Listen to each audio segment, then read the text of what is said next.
Dear my Hmong fellows, do not do as I did. I went hunting with a group of friends, and at the mountain, we split up to have a better chance of shooting squirrels. I was out walking when I came across a small waterhole. I washed my hands with it, and then when I was about to turn away to grab my gun, I saw 2 sticks in an X position in the ground, sticking up. On top of the 2 sticks was this red cloth, just moving slightly along with the wind. I frowned because this was unusual, but the more I looked at it, the more it felt weird. After looking closely, I found out that the red cloth looked like it came from a red sash, but someone just tore up a piece of it. I thought maybe this was just someone's idea of a funny joke, so I stood up and looked around, but saw no one. I knew that if there was a waterhole, that meant soon squirrels would be coming to have a drink. I didn't want the sticks and red cloth to scare the squirrels away, so I stepped back and then I just kicked the sticks along with the red cloth away.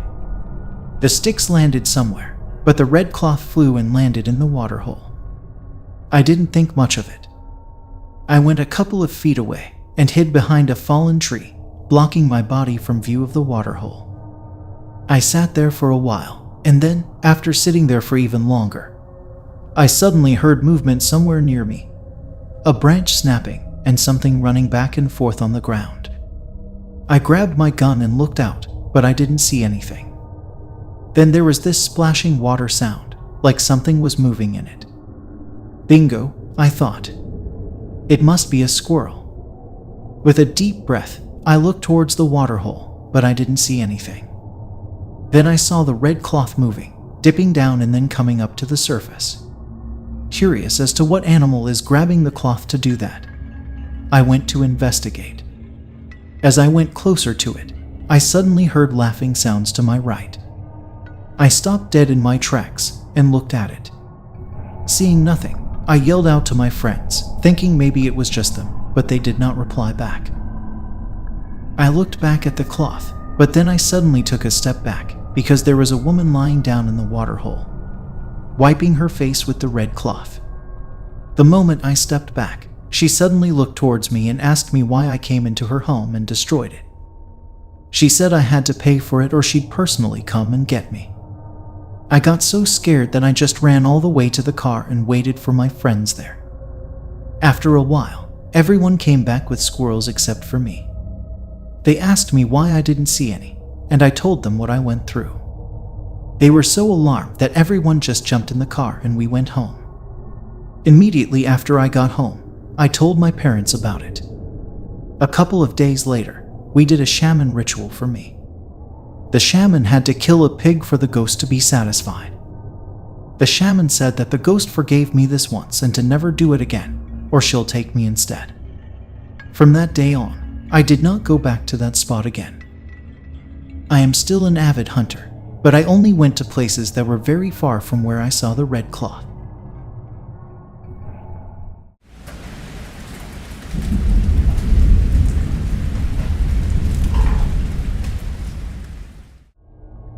This one happened when I was still young and healthy.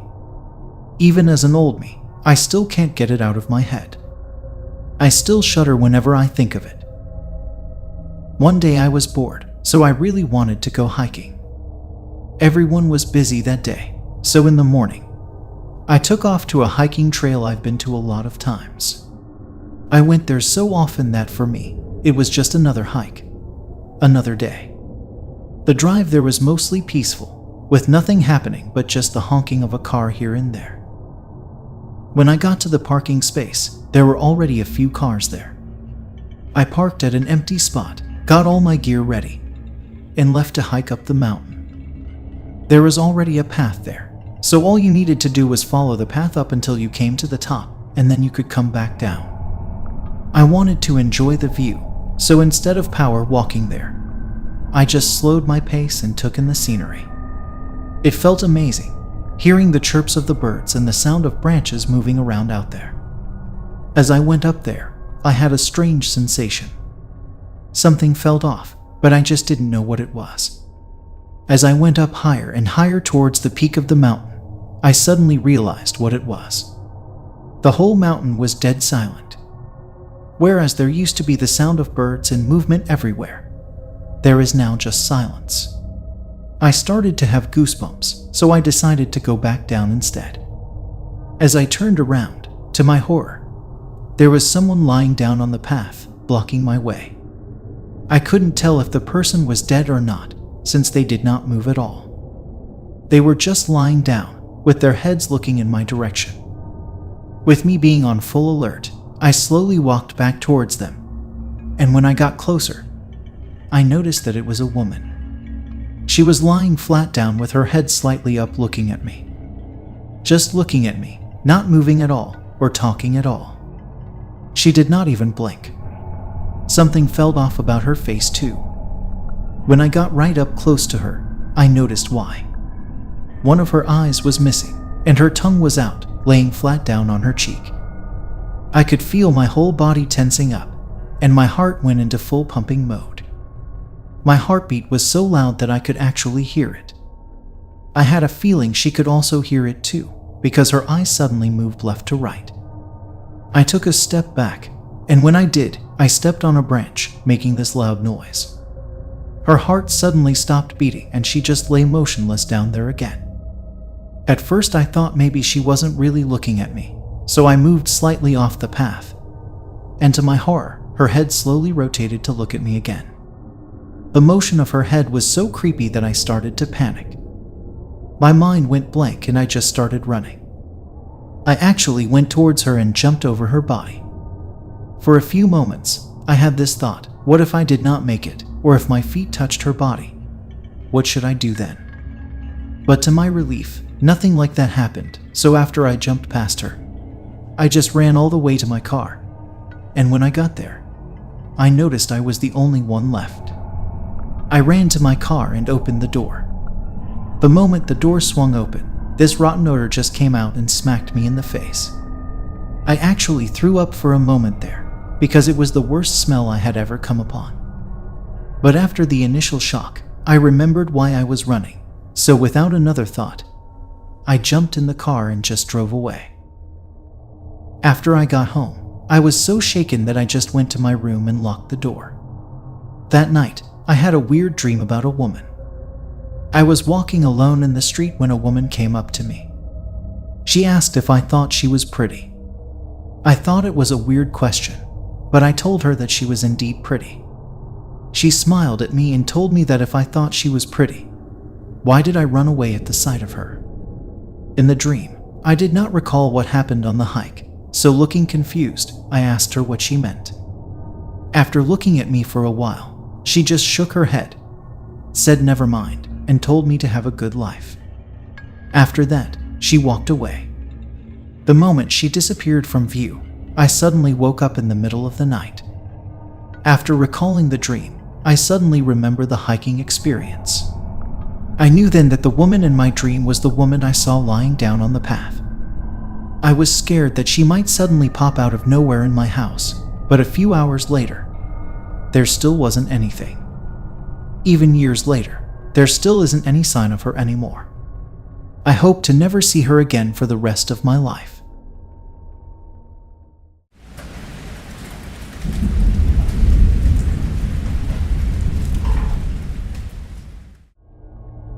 One time, I really wanted to eat some deer meat, so I asked my friends if they wanted to go with me.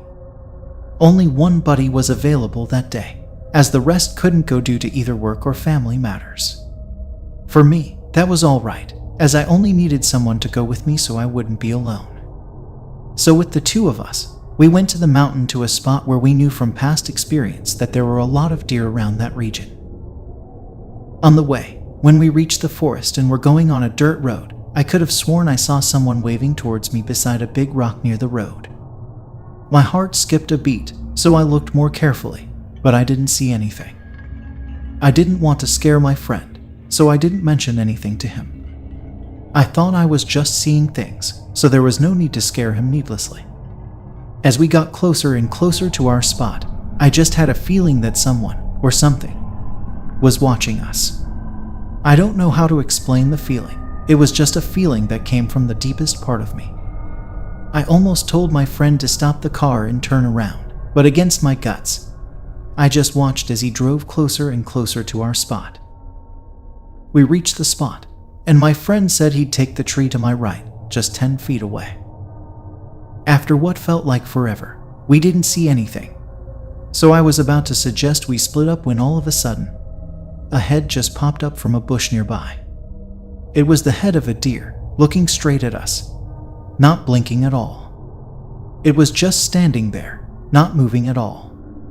I gave a motion to my friend to look at it, so he turned to do so. The moment he looked at it, the deer slowly moved out towards us. Since the deer was so close to us, I whispered to my friend to let me take the shot, and if I missed, he could take it from there. I slowly raised my gun and squeezed the trigger. There was a loud bang, and the deer took off running. As I watched the deer run away, I thought maybe I missed it, but then 50 or so feet away, we saw the deer suddenly fall down and stop moving. We both ran to the deer, and sure enough, it was dead.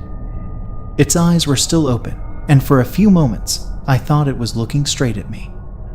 I tried to move to a different spot, but the eyes were still following me. I almost freaked out when I heard my friend asking me what was wrong. I looked at the deer again, but this time its eyes were just staring out at nowhere. So much weird stuff was happening to me that day, but I didn't stop to think through why. I just told him that it was nothing.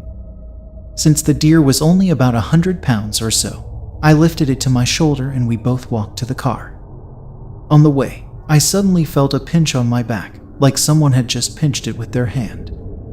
I thought maybe it was just a part of the deer, so I ignored it and kept walking. Then, instead of a pinch, I suddenly felt a bite. I screamed out and dropped the deer. My friend jumped and looked around, thinking maybe I saw a bear, a snake, or some other deadly animal.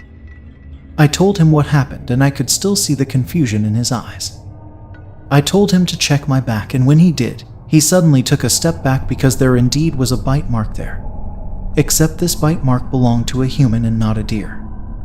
We both looked at each other and came to a conclusion that we just left the deer there and sprinted all the way to the car. As we got closer, a huge wind suddenly appeared. Along with the wind, a whispering voice came to my ear, asking me to stay there with it. It just gave me a huge boost, so I sprinted even faster, jumped in the car, and when my friend jumped in, I stepped on the gas and sped out of there. When we got there, I went to my parents' house immediately and told them what happened. They were both alarmed, so they tried to call a shaman to see what was going on.